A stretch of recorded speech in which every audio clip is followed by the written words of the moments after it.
Welcome to those really cool misprints from Crossover Breakers. Make sure you guys smash the crap out of that subscribe button so you guys don't miss out on more awesome content. Now, from what I was told, these only came out of 2 boxes out of 120 cases of this set, which is actually kind of crazy to be thinking about here. Now, you're going to see up here at the top of this image is only 2 dot scrapers were pulled, which is kind of insane because if you're a Malice player out here, you're going to be like foaming at the mouth for this card because you're looking at this, you're like, there is no way that is that cool of a miscut. Now, you can tell one of them's not quite as miscut as the other. The other one is actually kind of insane.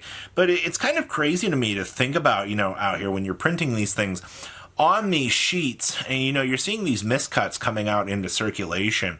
That's actually kind of crazy. Now, you've also got some sticks and chairs down here. Now, same thing, one of these cards is going to be really, really skewered, while the other one's not necessarily going to be too crazy.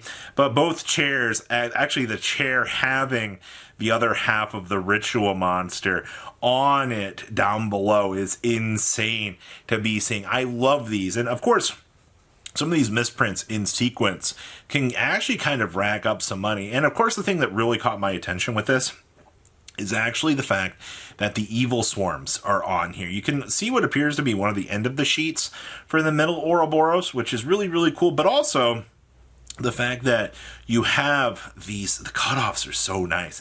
And also the Exitons. Evil Swarm is one of my favorite archetypes, and the fact that I now know that these cards exist in circulation is actually kind of crazy to be seeing. Like, man, it's so cool to see miscuts like this. Now, once again, I mean, you got more miscuts than others, but that's not necessarily what's too crazy. Now, this next one here, this is where the Malice player is going to just squeak for joy.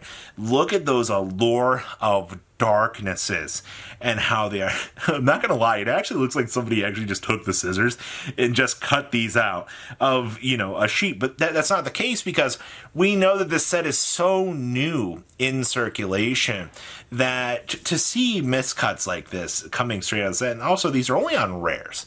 All right, you're not going to see these floating around on, you know, ultras and things like that. No, unfortunately, we're a little bit more locked in what's going on with this. And now also do keep in mind up here, look at these 3-dimensional fissures. Look at the difference between these. The first one, you can see the next spell card literally below it on the card, including the spell symbol itself, which is so cool to see. The second one here is probably going to be the more tactful one. It's a little bit more just, you got the bottom kind of there doing its thing, but there's that. And then the one on the far right out here, this one actually I think went through the worst out here. You can see you've got way more of the white on the bottom of the sheet actually doing its thing, but the fact that the name is just totally slaughtered off of the card is insane. So out of this, I mean, at least they got a playset of dimensional fissures to add to their collection, right? Like, think about that. In terms of, you know, quality of misprints, I think that these are, the allures are pretty, I wouldn't say too valuable, but when you're getting into more of those off shifts, like that first dimensional fissure, that's kind of where you're like, all right, well, this really isn't anything too crazy to scoff at. That is correct. But that 3rd dimensional fissure is really, really cool. Now, this next one is for all of you 10E enjoyers out there. I know that there is a massive dedicated player base to Sword Soul, and I know there's a lot of people that are really excited to get the new 10E support out here. So a few people are going to look at these misprints. Also keep in mind, misprint legality is a very fun thing. As long as you talk to your head judge and ask if the card is legal, then you might be able to play it. I'm going to be very upfront and honest with you about that. They always say ask your head judge. If it is not going to be legal, then put it in your collection and show it off. That's what all these really are. You know, yeah, they are rares, sure, but it's so cool. So all 3 of these level ones are pretty basic stuff. The far left one is definitely the one that really felt this. The middle one definitely getting the bottom of the cutoff, and then of course the right one I think being the more stable one. And then of course, same thing here on the right. You can definitely see the second and third ones are going to be your bigger ones. We also only got 2 copies of the green one. I don't really know how I feel about that. And Vishuda, definitely the one on the left feels the best of these 3. You typically would want to add the one that's the more miscut to your collection, correct? Because if it's just a little bit of grace off the top, it's nothing really too crazy to think about. But when you've got like the whole name cut off, there's no elemental box, and you're looking at this and you're like, how do you mess that up, Konami? The fact that so many of these squeaked in to this set, I think is the craziest part of this whole thing. You know what I mean? Like, this is nearly a whole box, 2 boxes almost of rares. But we'll talk about that here in a second. This is what you're here for. This is the Rizal stack. And, you know, I'm not really... Palm is whatever. We're not gonna look at Palm. Go away, Palm. But what I do care about is Node. Node looks fantastic for this miscut, man. The one on the left a little bit more than the one on the right. More of that name missing. It looks fantastic. And then of course, holy crap, this right plug-in down here with all of the white from the bottom of the sheet is actually insane because you are missing so much of this. Like, how do you mess that up? That printer went burr when it looked at those and said, nah, we don't need these. And then, of course, over here on the plasma hole, you're going to see the same thing down here. You're going to see that spell card being attached to this and doing its thing. The second plasma hole, not really doing too much for me here, but that's actually fine. And, of course, the fact that back up that node that actually has that spell card chunk on it, that's really cool. I also think you can see a little bit on some of these that you can possibly get a little bit of them connecting together. That's why I mentioned, you know, these ones that can kind of run together and you can see the consecutive versions of these. Those are the ones that the misprint collectors typically like to get the most out here. And also, I mean, these are rares.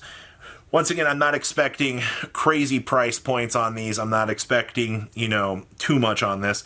Had these been ultras and collector's rares, you could bet your butt that you would see something crazy with this. And I do think that the Rizal ones will probably be the ones that are going to be the most looked after and the most sought after out of these. I don't have any pictures of the Malice ones. I'm pretty sure that they do in fact exist.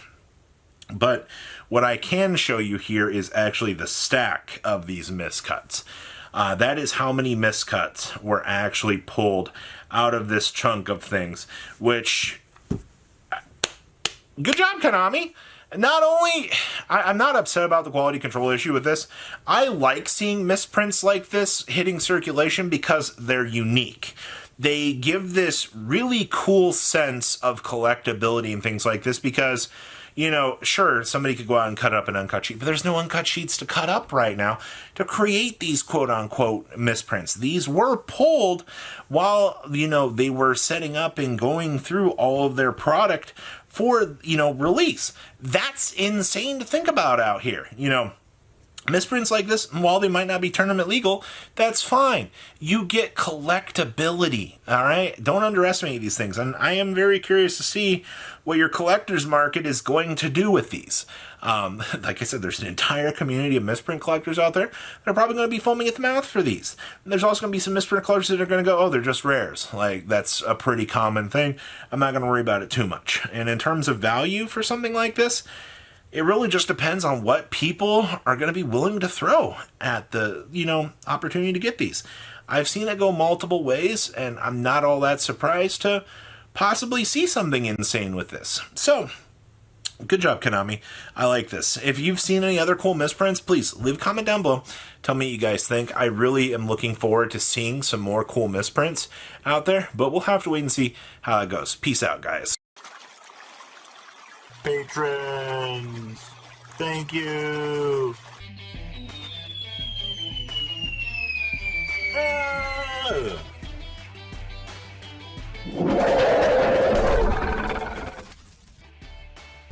Thank you so much for watching. Check out these other videos.